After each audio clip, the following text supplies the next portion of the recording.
Hi guys! Hindi bigla. Guys, mag-unboxing tayo. Bumili tayo ng mystery bag sa National Bookstore for only 299. Pero, sabi doon, marami daw siyang iba't ibang naman, mga school supplies. And worth 600 pesos. So, yung iba mayroong lumabas na book and all, kaya napabili din ako. Pero, let's see kung may book na lalabas or school supplies. So, hindi natin sisirahin yung paper bag kasi maganda siya. Very Pinoy, diba? No limitang hair. And then sa likod, tak. Ang pagsuko sa harap ng malakas na hangin ay hindi karuwagan. Ito'y pagtitipon ng lakas upang muling tumayo kapag lumipas na ang unos. Tanis! Ayan, no?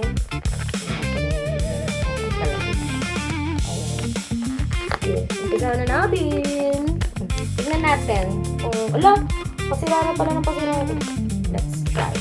Hindi tayo magte-taste test. Tulad ng mga ginagawa natin. Quick lang to guys. Tignan lang natin. Kala mo makakita mo na kagad. Hindi. Meron pa siyang paper bag. Grabe, National Bookstore. Sayang yung papel. Okay. First one. Guys, meron akong brush pen. May viewers po pala kasi sa likod. May audience tayo. Yan. Meron tayong brush pen. Color brush pen. Platinum. Ano siyang price? Sayang. Color black. Okay. Next.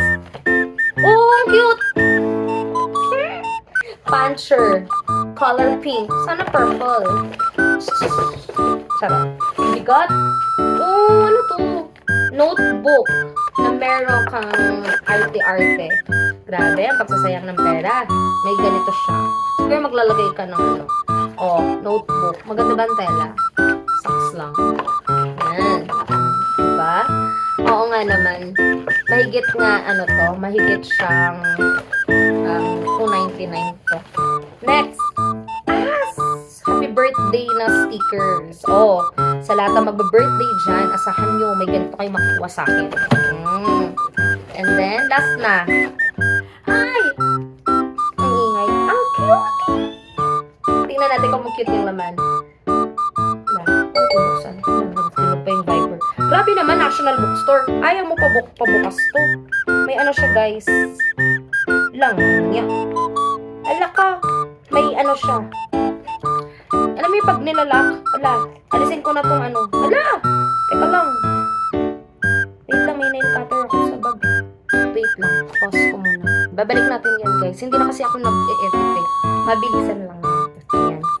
Open. Sponsor lang natin. Nail cutter sa Wala. Cute! Ano siya guys?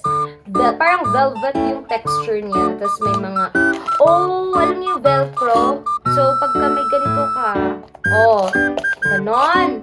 Panis. Tingnan natin yung quality ng paper. Maganda nga ba? Not bad. Okay na din for 299 kung gusto mo magsayang ng pera. Yan. Hindi, joke lang. Maganda siya in fairness. Matino lahat. Tingnan natin itong brush pen kung maganda yung sulat niya. Sa mga gusto ng calligraphy. Ayan, sa mga nagka-calligraphy. Diba? Para sa inyo yan. Black siya. Nakuha natin. Then, tingnan natin yung puncher. Kung functional ba or eme-eme lang. Kaya lang sayang naman kung hindi ko pala bubuksan muna, guys. Kasi pwede ko itong mabenta. Ayan. So, yun lang naman niya. Okay? So, okay lang. Ayan. And then, the brush pen. And then, ito. Tapos, this one. Yun lang. Bye-bye.